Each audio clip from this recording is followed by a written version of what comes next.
As of May 9, 2025, tensions between India and Pakistan have escalated significantly, raising concerns of a potential full-scale conflict.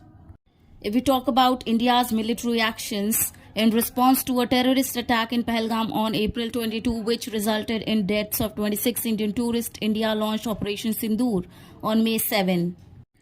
This operation involved precision airstrikes targeting alleged terrorist infrastructure in Pakistan's Punjab province and Pakistan-administered Kashmir.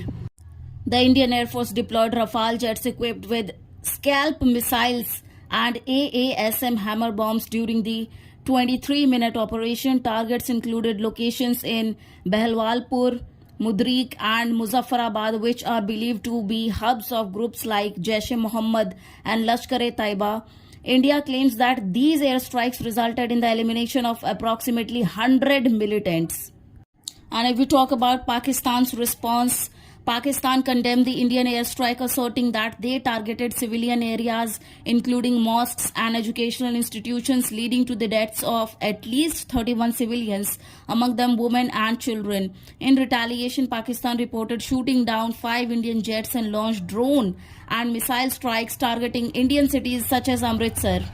India's S-400 air defense system reportedly intercepted these attacks. Additionally, Pakistan claimed to have downed 12 Indian drones that entered its airspace, with one drone allegedly striking a Pakistani military facility near Lahore.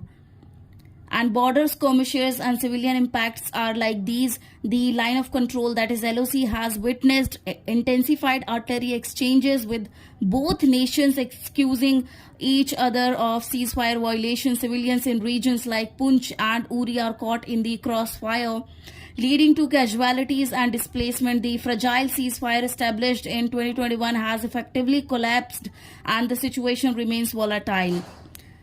And if we talk about India's preparedness measures in anticipation with the further escalation, India conducted a nationwide civil defense drill named Operation Abhyas on May 7. This exercise spanned 244 districts and included air raid, siren test, blackout simulations, and evacuation drills to enhance civilian readiness. Additionally, the Indian Air Force carried out exercise Akraman involving advanced combat aircraft like Rafales and Su-30 MKIs to bolster offensive capabilities. And international concerns regarding the same are the international community, including the US, UK, China, and Turkey, has expressed deep concerns over the escalating tensions between the two nuclear-armed nations. Diplomatic efforts are underway to de-escalate the situation, with calls for restraint and dialogue. Experts warn that any further escalation could have catastrophic consequences for the region.